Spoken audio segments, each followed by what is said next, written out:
penses avoir une mauvaise mémoire, est-ce que tu te contentes de répéter la méthode qui ne fonctionne pas avec toi en pensant que c'est la seule méthode pour mémoriser ou Oh my god. When the east is in the house. Oh my god. When the east is in the house. Oh my god.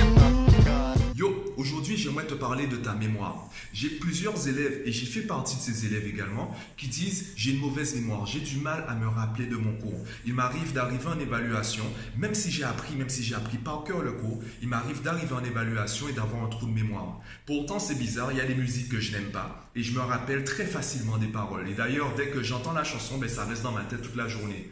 Je pense que tout comme moi, tout comme mes élèves, toi aussi tu as vécu ce genre de situation.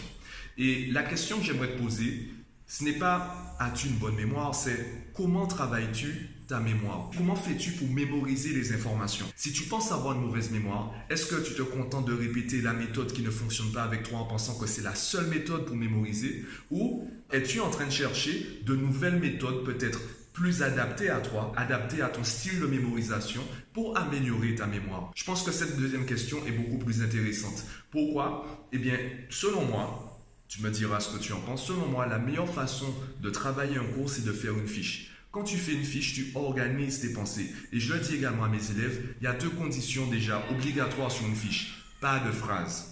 Pas de phrase parce qu'on a du mal à se rappeler de tous les mots d'une phrase. Par contre, on peut se rappeler des mots-clés. Donc, oublie les phrases, pense mots-clés. Dans la continuité des mots-clés, pense schéma. Quand tu fais un schéma, tu spatialises des informations. Et c'est le cas, par exemple, des cartes mentales. Quand tu as une carte mentale, tu vas peut-être mettre le titre au milieu. Et autour du titre, tu vas mettre les grandes lignes, les grands titres plutôt.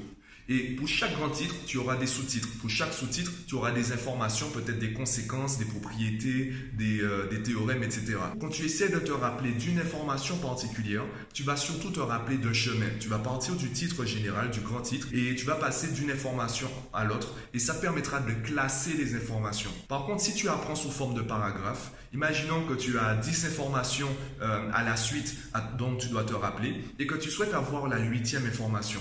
Eh bien, tu es obligé de lister les 8 premières pour arriver à elle. Tu es obligé de lister les informations depuis le début pour arriver à la 8e. Et même là, comme tu n'as pas encore listé la 9e et la 10e, tu auras peut-être un doute. Et finalement, tu vas te retrouver à lister les 10 informations et ensuite te demander quelle information répond à la question. Par contre, quand tu spatialises, quand tu organises les informations pour les mémoriser, eh bien, c'est beaucoup plus rapide parce que tu as juste à te rappeler d'un seul chemin. Donc, essaye ça chez toi, essaye ça sous forme de fiche, sous forme de mots-clés, pas de phrase, je le répète, sous forme de carte mentale également. Dis-moi ce que tu en penses en commentaire, dis-moi quels sont tes trucs et astuces pour améliorer ta mémorisation. Et rappelle-toi, la question n'est pas de savoir est-ce que tu as une bonne ou une mauvaise mémoire. Ça ne sert pratiquement à rien en fait de te poser la question.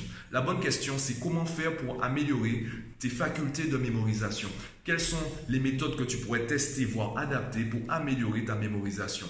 Cette question-là va te faire progresser. Par contre, te demander est-ce que tu as une bonne ou une mauvaise mémoire, peu importe la réponse, tu as forcément raison puisque c'est toi. Donc dis-moi ce que tu en penses en commentaire et moi je te dis à bientôt.